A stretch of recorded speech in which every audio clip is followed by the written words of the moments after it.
I'm Jason J and welcome to Presenting with Flair, tip number 2. Now on this one, I'm going to give you a really handy thing to do when you start a presentation. See, a lot of people when they are going to speak on something, they're maybe not too sure exactly how they're going to start it, or even they may have something planned, but not too sure how it's going to go down. And here's something that I learned from a speaker mentor friend of mine named Stuart Zadell many years ago, which has served me really well.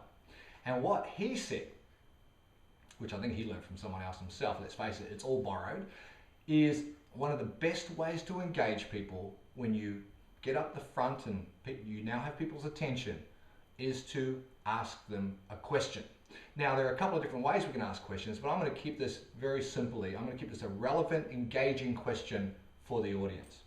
So one of the things I'll do commonly in presentations is I may do this sort of thing. I may raise an arm and say, whoever has, and ask whatever question I like. So let's say I'm speaking to a group of Toastmasters, which I was on my Presenting with Flair DVD.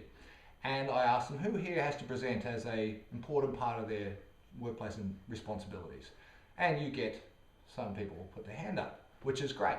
So that's a nice way to start, because you're not saying put your hand up, you're just putting your hand up and they're kind of mimicking you, and what you're doing there is you're getting, it's like Simon Says, you're getting engagement. So who here has to present as part of their, and if people go, oh yeah, I do, that's me. And then what the next part of this sort of opening is you want to ask them another question or two that tries to get the other people involved. So one of the questions I might ask is, who here only doesn't really have to present, but maybe is a bit nervous about doing it when they're called to do so? So that might get the rest of them. So who has to present regularly? And by the way, waiting for their response, okay, great. Who here doesn't really have to present regularly, but is a bit nervous that they may have to one day? That gets a bunch of other people. Okay, and then, now I've got most people, let's see if I can get them all by dropping a joke in there.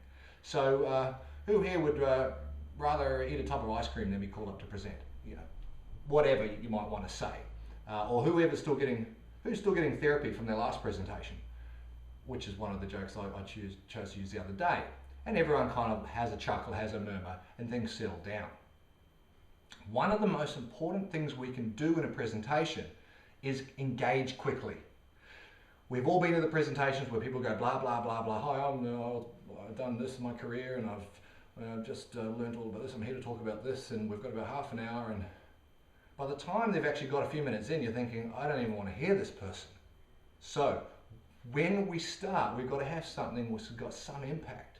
And that 3-question technique, I'll call it, is one of the best ways to start. Who has to present regularly as part of their workplace routine? Okay, great. Who doesn't have to present, but may be a bit nervous when they are called to do so? Oh, yeah, that's a reason. Oh, and who's still getting therapy from a presentation they did some time ago? Oh, laugh, laugh, laugh.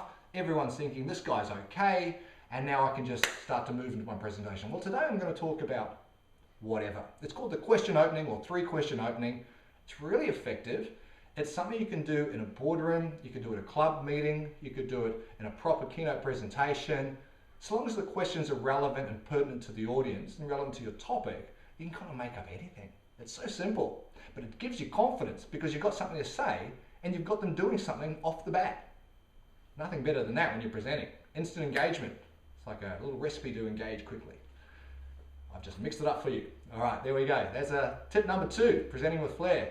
I'm Jason J. See you around.